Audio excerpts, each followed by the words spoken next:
রাবণের রথের ভাই কে যেন বসেছে, তার চরণ উপরে জবা ধরে ধরে মন্দ বাতাসে হেলেছে। কি চমৎকার কত কথা! মা দুর্গা এসে রাবণকে কুলে নিয়ে বসেছে। কত বড় ভক্ত হলে পরে ডাক দেওয়ার সঙ্গে সঙ্গে গুরু মা শিষ্যের কাছে চলে আসে।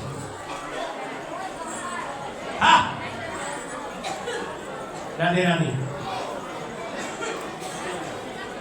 এখন রাবণ বলছে আমার রাবণ বধ হবে না। যদি রাবণ নিধন করতে হয় তাহলে মা দুর্গার সাথে যুদ্ধ করতে হবে।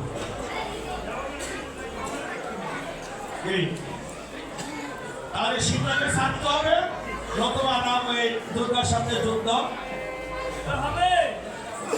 তাই শাস্ত্রে বলছে কৃষ্ণ রুষ্ট হলে গুরু রাখি পারে, পারে গুরু রুষ্ট হলে কৃষ্ণ রাখি পারে।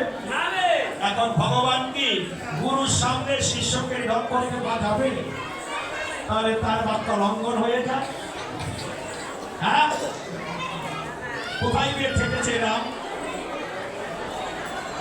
তাই বলেছিল মিত্র বিভীষণ বিদায় দাও, এখন চলে যাই হে মৈত্র অযোধ্যা নগর। হলো না জানো কি উদ্ধার, কি করি উপায় ভাগি অন্তর। সীতার জন্য মৈত্র যুদ্ধ বাড়বা, কেবল মাত্র হলো কান্নাকাটি সার। হলো না জানো কি উদ্ধার, কি করি উপায় ভাগি অন্তর। ভিতা বালি নিধন, ভিতা সাগর বন্ধন, ভিতায় পরিশ্রম এসে লঙ্কাপুরে, আমার সব ভিতায় গেল। আর জন্য মা দুর্গার জন্য। রাধে রাধে। দুর্গা মা কেমন এসে বিপদে ফেলিল ভগবানকে। প্রভুরাম ধনবান সঙ্গে নিয়ে শিবিরে বসে কাঁদছে। দেবতারা ভগবানের আর কান্না সহ্য করতে পারছে না। সবাই মিলে দেবরাজ ইন্দ্রের কাছে চলে গেলেন, গিয়ে বললেন তাহলে কি রাবণের অত্যাচার থেকে আমরা মুক্তি পাবো না? রাবণকে রক্ষিছে মহর্ষি। তাই সমস্ত দেবতাদেরকে সাথে নিয়ে দেবরাজ ইন্দ্র চলে গেলেন কোথায়? ব্রহ্মার কাছে। এইবার দুর্গা পূজার বিধান আসবে। কোন দুর্গা পূজা? শরৎকালে শারদীয় দুর্গোৎসব। যদিও বাল্মীকি রামায়ণে কিন্তু দুর্গা পূজা নেই, কীর্তিবাস পণ্ডিতের রামায়ণে আছে। কোথায় চলে গেল? দেবরাজ ইন্দ্র সবাইকে নিয়ে ব্রহ্মার কাছে গিয়ে বলল পরমপিতা ব্রহ্মাকে যে আমরা আর রাবণের অত্যাচার থেকে মুক্তি পাব না। তাই পরমপিতা ব্রহ্মাকে গিয়ে বলছে পরমপিতা যদি রাবণকে মা দুর্গা রক্ষা করে রাবণ বধ হবে কি প্রকারে? শুনিয়া ইন্দ্রের বাণী কনক মণ্ডল পানি, রাবণ বধের আছে যে উপায়। ওরা তুমি বুঝলে যে চরণ মদিরে অসুরগণ, অকালে বুঝিয়া দশ পূজা। রাম পূজা করলে তার রাবণ হবে সংহার।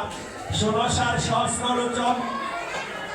একটা কথাও সবাই সহস্র লোচন কি?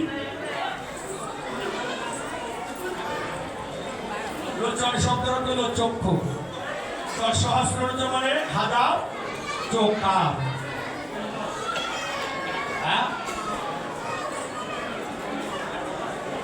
ইন্দ্র কেমন হয়েছিল?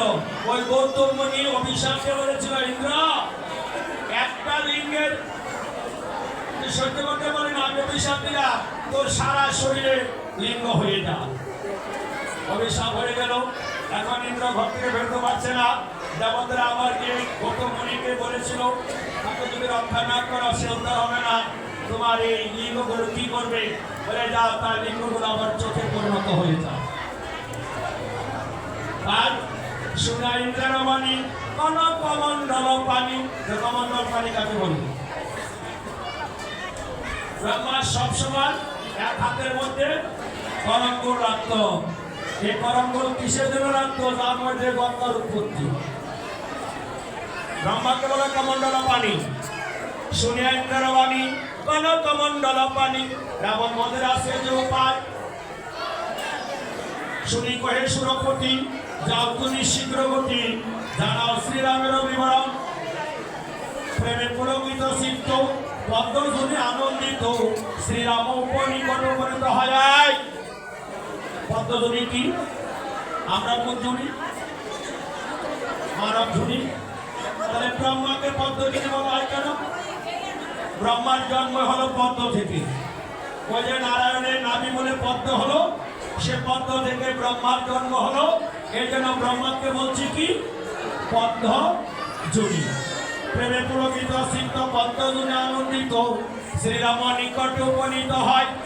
ওরা বিনয় করিয়া কয়, শুনো প্রভু দয়াময়, রাবণ মদের আছে যে নিহিত, অকালে ভোদন করি ভোজ রাম মহেশ্বরী, চলবে এ দুঃখ পাখা। এই প্রথম আমার বোধন কথাটা ব্রহ্মার মুখ থেকে বের হয়ে গেল। অকালে ভোদন, ভোদন শব্দের অর্থ কি? জাগ্রত। অকাল কেন? ভালো করে বুঝবে মা, সময় নেই। মাঘ মাসের 1 তারিখ থেকে মাঘ, ফাল্গুন, চৈত্র, বৈশাখ, জ্যৈষ্ঠ, আষাঢ়, এই 6 মাস হল উত্তরায়ণ, স্বর্গের দিন। আবার মাঘ থেকে আপনার আষাঢ়ের পরে কি? শ্রাবণ, ভাদ্র, আশ্বিন, কার্তিক, অগ্রহায়ণ, পৌষ, এই 6 মাস হল রাত। এই জন্য দুর্গা পূজাতে মা দুর্গা বোধন করতে হয়। তাহলে কালী পূজার বোধন লাগে না কেন? কালী পূজা তো এটার মধ্যে হয়, সরস্বতী পূজা এটার মধ্যে হয়। কোষার পুত্রেরা দুর্গার মধ্যে বোধন টাকার পর আর কোনো ব্যাখ্যা করবো না। দেবতাদের মধ্যে অনেক জিনিস আছে। শ্রীরাম আপনি কয়, মিথ্যা শ্রম করিলা অনুপয়ে ঠেকিলাম, রাবণকে রক্ষিছে মহেশ্বরী।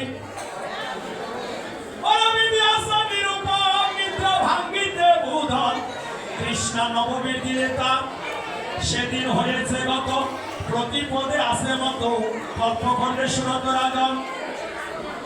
সেদিন নাহিকর পূজা হবে কি প্রকার, কল্প ষষ্ঠী মিলিবে প্রভাতে। বলছে বিধি আছে নিরূপণ, নিদ্রা ভাঙ্গিতে বুধন, কৃষ্ণ নবমীর দিনে তার। কৃষ্ণ নবমী কজনে বুঝে? এই পক্ষ কইলা পক্ষ কটা ধরেছি? 2 পক্ষ কি? কৃষ্ণ পক্ষ আর কৃষ্ণ পক্ষ কি? 7 যখন বড় হয়, অমাবস্যার পরে 4 যখন পূর্ণিমার দিকে যায়, এটা নাম হলো শুক্ল পক্ষ। অমাবস্যার পরে যখন 4 ধীরে ধীরে কমে, এটা বলে কৃষ্ণ পক্ষ। নাম বলতেছে বিধি আছে নিরূপণ, নিদ্রা ভাঙ্গিতে বুধন, কৃষ্ণ নবমী দিনে তার সেদিন হয়েছে গত, প্রতিপদে আছে মত। যে প্রতিপদে এই মহালয়া শুরু, প্রতিপদে আছে মত, কল্পখণ্ডে সুরত রাজন, সেদিন হয়েছে গত। পূজা হবে কি প্রকার, কল্প ষষ্ঠী মিলিবে প্রভাতে। আগামীকাল ষষ্ঠী, তাহলে তুই বোধন করবো কি করে? হ্যাঁ, বিধাতা কহে না বর্ব, কর পূর্ব এক পর্ব, কর ষষ্ঠী কল্পেতে বোধন হবে। তাই বিধাতায় বললাম যে ষষ্ঠীতে বোধন। আমার সৃষ্টিকর্তা ব্রহ্মা বললেন কি, কর ষষ্ঠী কল্পতে বোধন। এই জন্য বর্তমানে তার কথা অনুসারে ষষ্ঠীর দিন আমাদের বোধন করতে হবে। বিধাতায় উপদেশ দেন, শুনিলাম খুশি হন। বিধাতা গেল নিদদান, প্রকাশ হইল দিশা, প্রভাত হইল নিশা। স্নান দান করিয়া শ্রীরাম, প্রেমানন্দে নাচা দেবী গুণ গায়। চণ্ডীর শোনে দিবাকর অন্ত যায়, সায়ন্ত কালে তেরাম করিল পূজন। বান্দিল নবপত্রিকা বিল্লর ভূষণ, অসাধ্য দুঃসাধ্য আছে পদ্ধতি প্রমাণ যত। ত্রিভুবন ভ্রমিয়া আনিল বীর হনুমান তত। গিয়ে সমুদ্রের কূলে মাটি দ্বারা ঘরিল মৃণ বই হইতে সংগ্রামে দুষ্ট রাবণ বিজয়ী। হ্যাঁ, সপ্তমী সমাগত, অষ্টমী আসিল, পুনর্বার রঘুপতি পূজাতে বসিল। রামানন্দের নাচার দেবী গুণ গায়, চণ্ডীর অর্চনে দিবাকর অন্তর যায়। ষষ্ঠী পুজো, অষ্টমী, নবমীর মাঝে সন্ধি পূজা করিল সমাপন। নবমীতে রঘুপতি মনে মনে ভাবে গতি হয়েছিল বিভীষণ। সামান্য স্তব করে রাবণ পেয়েছে মা দুর্গা দুটি যুগল চরণ। আমি এক অষ্টমী পূজা করিলাম, তথাপিও না আমার সাক্ষাৎ কেন পাইলাম? কথা বলে না। আপনারা দুর্গা পূজার মধ্যে বলতেন কোন পূজায়? অষ্টমীতে না নবমীতে? হ্যাঁ, কথা বোঝো না? দুর্গা পূজার মধ্যে বলতে না অষ্টমী নাম নবমী, মহা অষ্টমীতে। রামের বেলা নয় কেড়ে আসর তো বড় বুঝছেন না। রামায়ণে আরো বাড়িতে গেলে কিন্তু কথাগুলো ভেঙে বলা যায়। তারপরে বলে যে মনে রাখতেন গো মা, আর যদি মনে না রাখতে পারেন ওই সাইরা দেবো কালকে সকালে। দুইটি বালকের জন্ম তিথি অষ্টমী আর নবমী তিথি। ফাগলার 14, ফাগলির 8, তারিখের দিন কাটাস। তা যদি না পারিস ভগার জলে ডুবো মরিস। আস্তে আস্তে কে বলছি? দুটি বালকের জন্ম তিথি অষ্টমী আর নবমী। এদিকে কৃষ্ণের জন্ম তিথি কি? হ্যাঁ, অষ্টমী। রাম হইল নবমী। রাম নবমী কোন দিন? ওই যে বসন্তকালে যে দুর্গা পূজা করার যেদিন আমরা গঙ্গা স্নান করি, এই অষ্টমীর পরের দিন যে নবমী, এটা হইল রামের জন্ম তিথি। এই জন্য বলছে দুটি বালকের জন্ম তিথি অষ্টমী আর নবমী তিথি। মানে কৃষ্ণের হইল ভাদ্র মাসের অষ্টমী আর রামের হইল নবমী। পাগলার 14 মানে কি? ওই যে শিব চতুর্দশী। দশম থেকে 4 যোগ করলে ফাগলির 8, শীতলা পূজা অষ্টমী, কালী পূজা অষ্টমী। অষ্টমী করে না তো কালী পূজা, দুর্গা পূজার মধ্যে যদি তাও না পারিস ভগা ধরে ডুবে মারিস। ভগা মানে কি? ভগীরথ। যে ভগীরথ এই পৃথিবীতে গঙ্গা আছে, এটা বলে ভগীরথ ভাগীরথী। বলছে এই জলের মধ্যে ডুবতে বছর একবার গিয়া গঙ্গা স্নান করেন তো নাকি? সবাই করে, কিন্তু ভাগ কারা মুক্ত হয়েছে জানি না। তাই অষ্টমী পূজা করছে আর মাকে ডেকে ডেকে বলছে, ওরে শারদে শ্যামা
অস্ত মানে করে ভক্তদের আওয়াজগুলো খুব মানে হারমোনি শোনা যাচ্ছে না।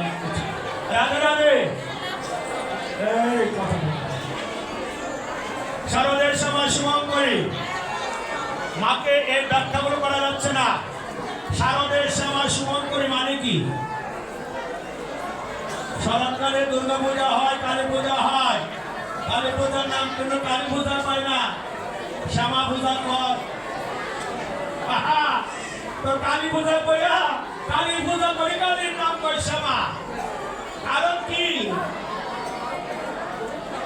শারদের সময় শুভঙ্করী কালো রূপা কালী কালের গরণী। এই যে কাল মহাকাল, কালো রূপা কালী কালের ঘরণী, করণ বোধনী, কুল কুণ্ডলিনী। নামের মধ্যে বয় পড়ে দিছে কুল কুণ্ডলিনী হইয়া, এ ব্যাখ্যা করা যাবে না। তাই অষ্টমী পূজা সমাপন করি, সন্ধি পূজা সমাপন করি রাত করলেন বিভীষণ। মহানবমী শুরু হয়ে গেল, আমার মায়ের কি পূজা হবে না? এবার বিভীষণ বলছে, প্রভু তুমি যদি 108টি নীলপদ্ম দিয়ে মা দুর্গার পূজা করতে পারো তবে আমার মা তোমাকে সাক্ষাৎ দেবে। কি পদ্মের কথা বলছি? নীলপদ্ম। ভালো করে পূজা। নীলপদ্ম কোথায় হলো? এই জন্য তো এক পালা থেকে আরেক পালা যেতেও পারি না। এই যে যজ্ঞ করেছিল মহাদেব সারা যজ্ঞ, কে করেছিল? মহাদেবের শ্বশুর, নাম তার দক্ষ। সেই যজ্ঞে প্রাণ হতে দিলেন কে? সতী। মহাদেব এই সতীর জলসানো দেহটা নিয়ে হিমালয়ের এক সরোবরে এই জলসানো দেহটা ধৌত করেছিল। এই জন্য এর নাম হলো দেবী দোহ। মহাদেবের এক নাম হলো নীলকণ্ঠ। ওই অমৃত ওঠার আগে বিষ উঠেছিল, সেই কণ্ঠে রেখেছিল বলে বিষের আঘাতে মহাদেবের কণ্ঠটা নীল হয়ে গেছিল। এই জন্য মহাদেবের এক নাম হলো নীলকণ্ঠ। মহাদেব সতীর জন্য যখন জলচানো দেহটা ধৌত করে কয়েক ফোঁটা জল করেছে, সেই জল থেকে যে পদ্মের সৃষ্টি হয়েছে তার নাম হলো নীলপদ্ম। এই যে চন্দ্রনাথ গেছেন, এটা যে মহাতীর্থ কি করে জানলেন? মহাদেব যখন সতীর দেহটা নিয়ে বিশ্ব ব্রহ্মাণ্ডে ঘুরে নারায়ণ সুদর্শন চক্র দিয়ে এই দেবীর দেহটাকে 51টা টুকরা করেছিলেন। পাশে 51 টুকরা। এই 51 টুকরা ভারতবর্ষে তখন অবিভক্ত ভারত, পাকিস্তান, বাংলা সবাই মিলে 51 জায়গায় পড়েছে। এর মধ্যে একটা অংশ পড়েছিল চন্দ্রনাথ। বাবা মারা মন খুব খুশি হয়েছে, আর বুঝি তো বাবা বুঝি তাই জয় রাধে। আমরা তো ভাবার শিখি, বুঝলেন না? কীর্তি তো ভাবার এসে মাই যদি না দেয় ভালো, এখন ভালো শোনা থাকো। হ্যাঁ, এই 51টা টুকরা কামরূপ কামাখ্যা মায়ের কি পূজা হয়? হ্যাঁ, যোগী পূজা। কামরূপ কামাখ্যা মায়ের কয় মাথা জানো? মাথা হলো 5টা, উপরে একটা, মোট হইল 6টা। এই 6টা স্মরণে নিদর্শন। ভালো কথা আছে। মা বছরে একবার ঋতুমতী হয়, ধীরে তোমরা বলো আম্পসূচি। যখন বসুমতী ঋতু ঋতুপূর্ণ হয় তখন মায়ের এই জায়গায় রক্ত মানে রক্তের মতো জল বের হয়। তো যা এই বিভীষণ বলছে, প্রভু আগামী কল মহানবমী তুমি যদি 108টা নীলপদ্ম দিয়ে মায়ের পূজা করতে পারো অবশ্যই মা তোমাকে সাক্ষাৎ দিবে। প্রভু রাম বলেন, বিভীষণ নীলপদ্ম কোথায় পাওয়া যাবে? বলে দেবী দহে। বলে দেবী দহাতে কতদিনের পর? 6 মাসের পর। আরে একটা বার এসে বাকি যে বাড়াতে পারে বাবা, এ কাটবেন সবকে বাড়াও, ওই যে আওয়াজ নাই। 6 মাসের পর যেতেও পারবে না, কেউ ফিরে আসতে পারবে না। দুর্গা পূজাও হনুমান বলেছিল, প্রভু কমল অনুসার তুমি কেন ভিক্ষা করেছো চিত্ত? এখনো জীবিত আছে আমি তোমার দাস। তোমার কৃপায় আমি এই মল ধরি। অন্ত নবমী থাকিতে দামি দামি বন্ধবাদন করব। তাই প্রভু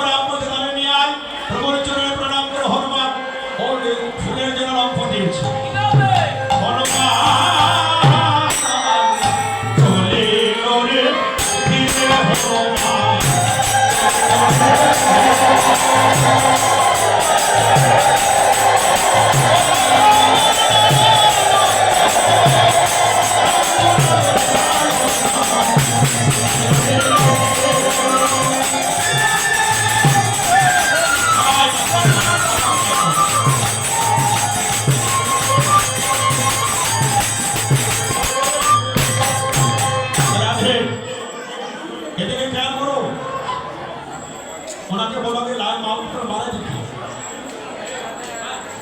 আওয়াজ নেই একটা তো একটার কিছু চার টুকরো আওয়াজ নাই তো আগে এটা শেষ করবো না যাও রাধে রাধে হনুমানকে প্রহরিত বলেছিল রে প্রহরীগণ হ্যালো বলো হ্যালো বলান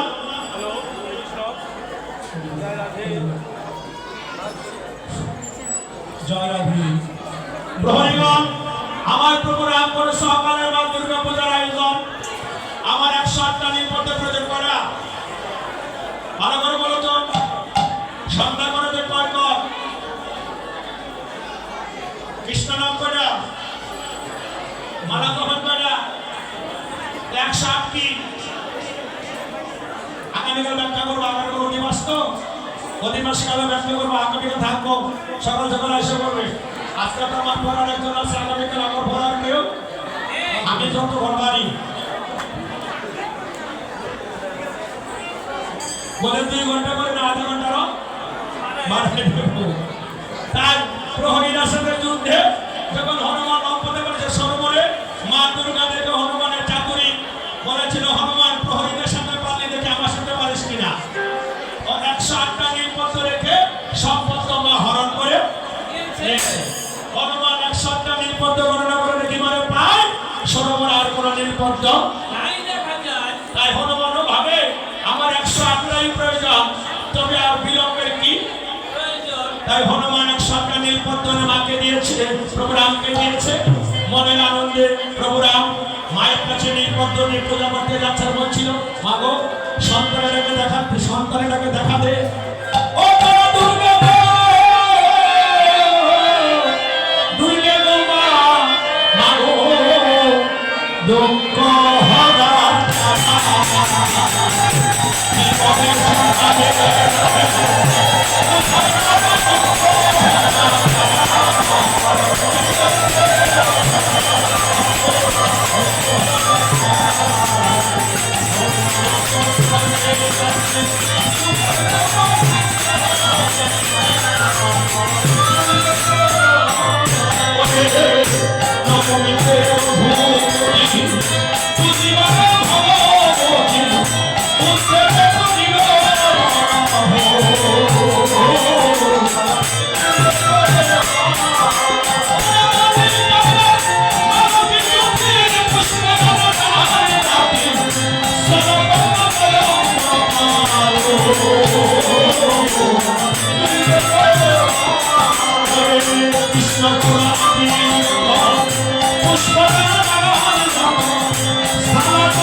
বিভীষণ বলছে প্রভু আমার মনে হয় কোনো এক জায়গায় আমাদের ভুল হয়ে যাচ্ছে বলে হনুমান প্রভু তুমি কটা নির্পদ এনেছো বলে 108টা নির্পদ এনেছি বিভীষণ বলছে তুমি নিবেদিত পুষ্পগুলো আমার গণনা করে দেখা যাক একটা একটা গণনা করে দেখি মানে পাই 107টা নির্পদ হয়েছে রামচন্দ্র বললেন পাশানি একটা পদ্মের জন্য দেখা দিবি মা আমি তোমার 108টা নীলপদ্মই পূর্ণ করব ভাই বিভীষণ লক্ষণ শিবির থেকে আমার ধনুর্বাণ করা আনায়ন বলে কেন প্রভু বলে তুমি জানো না বাল্যকালে প্রজারা আমাকে কমলাক্ষী বলে ডাকতো তাই আমি কমলাক্ষীর একটি অক্ষী মানে চোখ আমার মায়ের নামে সমর্পণ করব। দেখি আমার মা আমার পূজাতে সাক্ষাৎ দেখা না দিয়ে থাকে কি। লক্ষণ বলেছিল, দাদা আমার দুটি চক্ষু তুমি নিয়ে নাও। বলে না ভাই লক্ষণ, তোমার ওই নয়নে পাষাণী তপ্ত হৃদয় হবে না শীতল। ধনরানী যখন আমার প্রভু তাৎ করে বলেছিল, গো মা এই জগৎ সংসারে জানবে প্রভু রাম তার একটি চোখ মায়ের নামে পুজো দিয়েছে, তারপরে তো আমাকে দেখা দে। যখন নিজের চোখের দিকে ধনুর্বাণ তাক করেছে, যে মাত্র ছাপতে যাবে মা দুর্গা প্রকটিত হয়ে প্রভু রামের হাতে ধরে ফেলেছে। হরি বল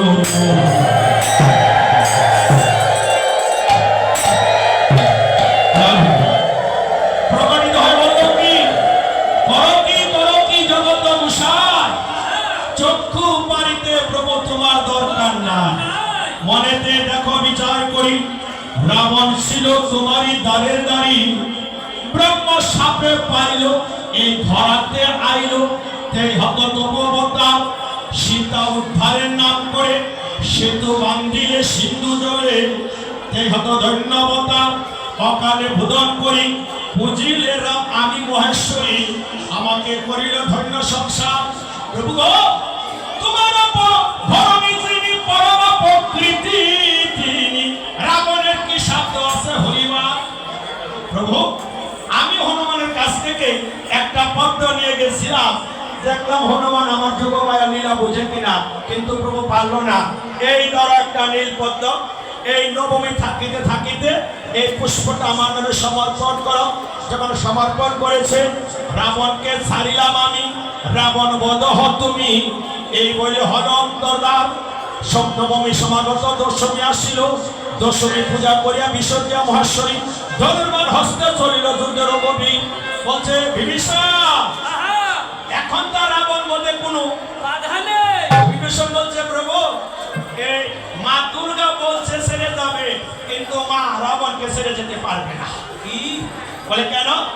বলে এই দেবগুরু বৃহস্পতি অন্ত করে মা চণ্ডী পাঠ করছে দিবানিশ, চণ্ডী যতদিন শুদ্ধ থাকে মা দুর্গা রাবণকে ছেড়ে যেতে পারে না। হনুমান কয় অসুবিধা তো আরেকটা দেখা যায়। বলে প্রভু রামকে বলছে, প্রভু চিন্তা করেন আমি দেখি। গিয়ে বলছে ওই গুরুদেব চণ্ডী পাঠ বন্ধ করো। আমি ভাবতাম না। বলেছে রাবণ রে, হনুমান রে, আমি যদি চণ্ডী পাঠ বন্ধ করি রাবণ আমাকে মেরে ফেলবে। চণ্ডীটা কেড়ে নিয়ে গেছে। দেবগুরু বৃহস্পতি করছে কি মুখস্থ চণ্ডী পাঠ করছে, মাল কোষে চণ্ডী মুখস্থ করছে। ও সর্ব মঙ্গল মঙ্গলে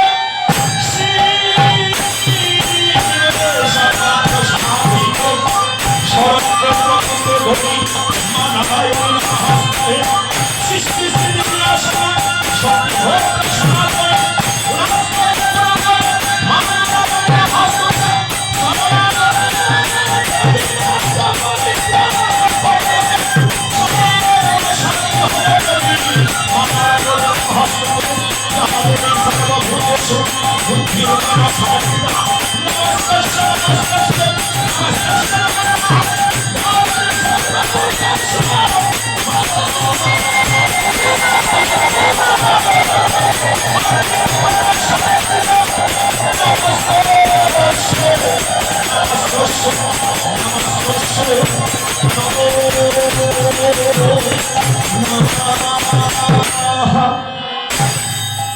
হনুমান কই হইছে গুরুদেব যদি মুখ অষ্টচণ্ডী পাঠ করে তাহলে অশুদ্ধ করবো কেমনে?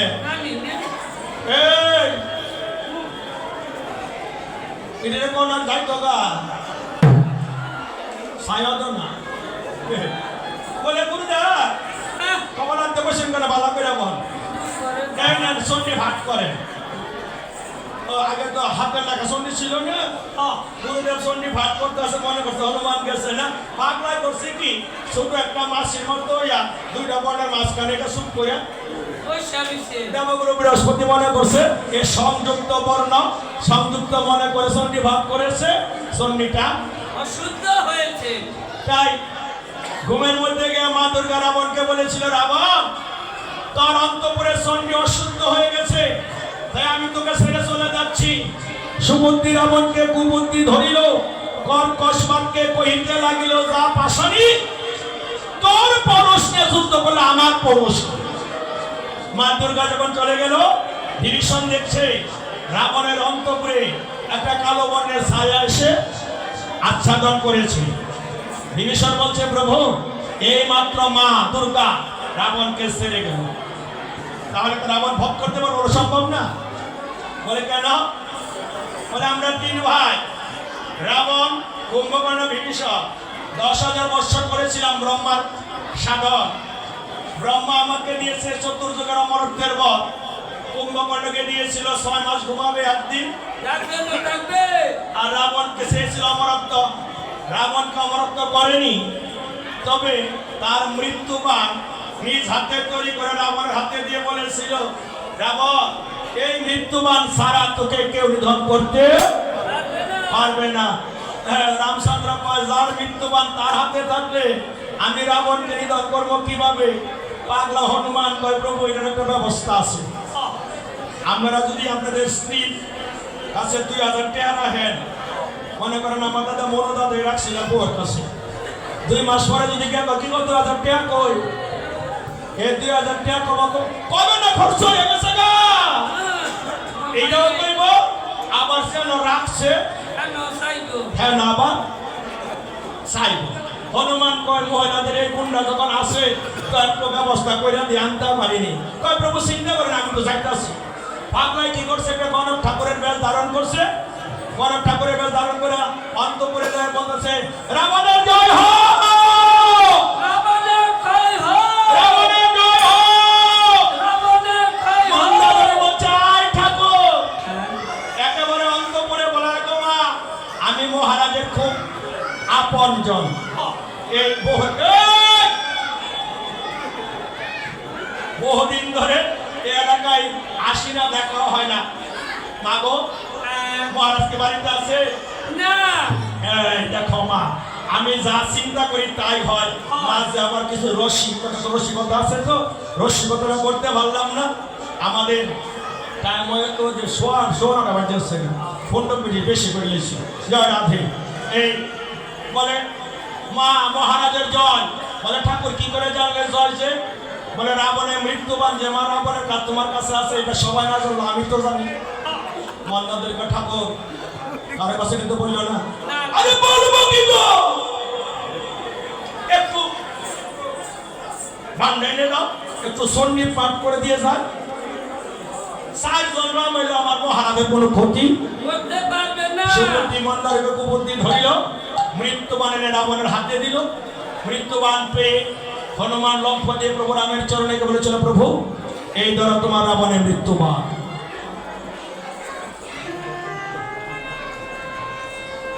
তাই আস্তে আস্তে রাম বলতেছে, রে রাবণ, রাম বলতেছে, এই তোর মৃত্যুবান রাধে। এবার রাবণ বলছে, প্রভু এই মৃত্যুবানটা তুমি আমার ভক্তে চালাও, আমার ভক্তে চালাও। বলে, তুই একটা চোর। বলে, কি চুরি করেছি? আমি যদি সীতা আমাকে চুরি না করতাম, আমি কি তোমার চরণ পাইতাম? যে ধন চুরি করলে প্রভু তোমাকে পাওয়া যায়, আমি কি ভুল করেছি? বলে, তুই একটা পাষাণ। বলে, আমি পাষাণ বলে তো তুমি গোবর্ধন গুহক চন্ডাল পাষাণকে হৃদয়ে স্থান দিয়েছ। বলে, তুই একটা পতি। বলে, আমি পতি বলে তুমি পতি পাবো। রাবণ বিভীষণকে ডেকে ডেকে বলেছিল, বিভীষণ মৃত্যুবানের কথা বলে দিলি, ওই কি করিলি রে ভাই বিভীষণ?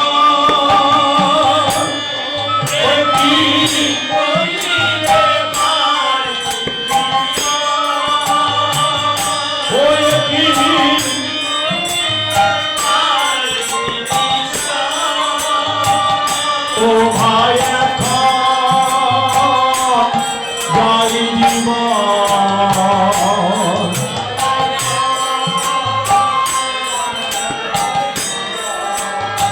ও ভাই এখন যাই জীবন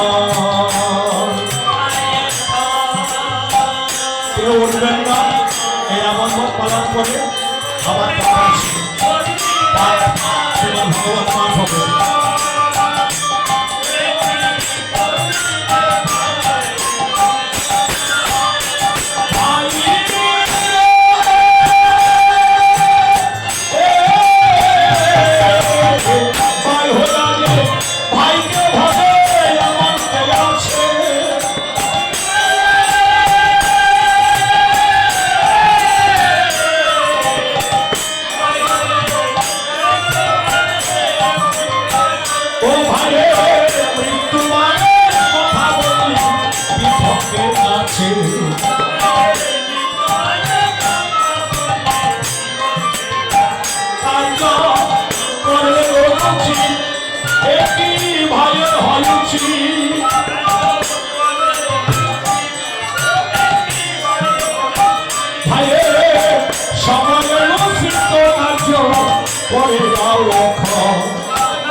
কথা রেখো রে শরণ যখন যাবে রে জীবন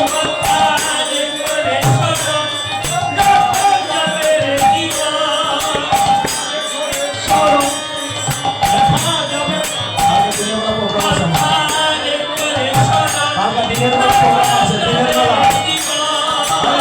সম্বন্ধ হরির চরণ পড়ার দর্শন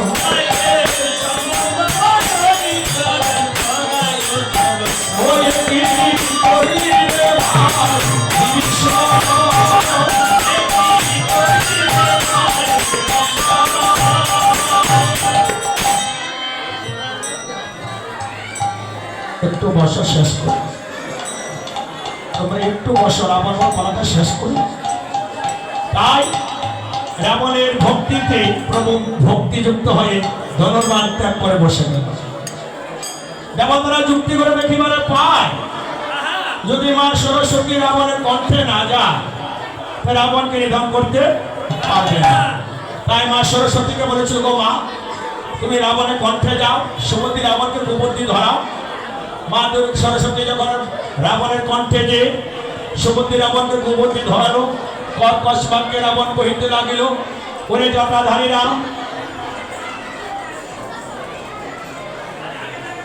হ্যাঁ বলছি তো এই তোমরা কেউ উঠবে না আমি তো বললাম তোমাদের এই কীর্তনের পরে ভাগবত পাঠ হবে পাঠক তোমরা গতকাল যিনি পাঠ করেছো আজকে তিনি পাঠ করবে আবার আগামীকাল আমি অধিবাস তোমাদের এখানে কীর্তন করবো সারা রাত্রে চলে আসো এখন পাঠ শোনো সবাই একটু বসো তাই সুমতি রাবণকে কুবুদ্ধি ধরিল কর্কশ বাক্যে কহিতে লাগিল ওরে জটাধারী রাম তুমি তোমাকে প্রভু বলেছি বলে থাকো না আমি তোমার হয়ে গেছি ভক্ত প্রধান রাম বলছে কথা কখন বলিস প্রভু কখন বলি জটাধারী তোকে তো রাখা যায় না ও গুরু বিশ্বমিত্র নাম নিয়ে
অর্ধেক করে গেল।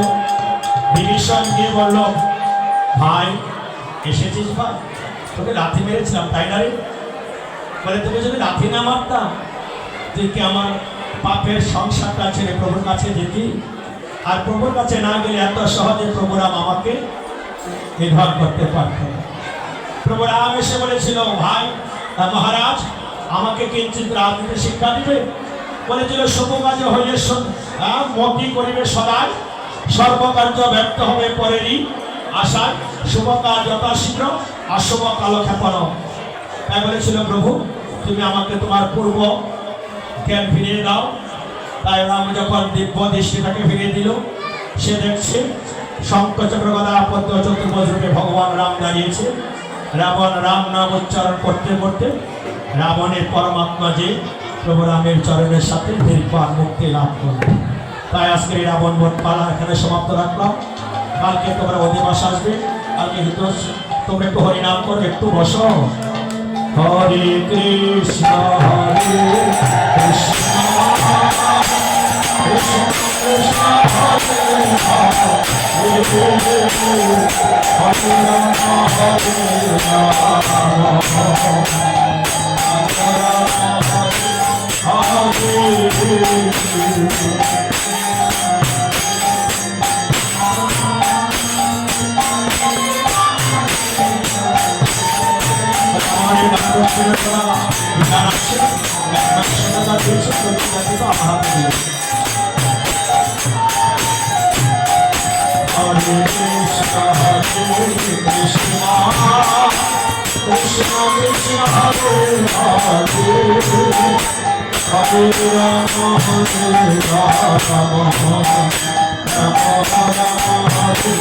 Hare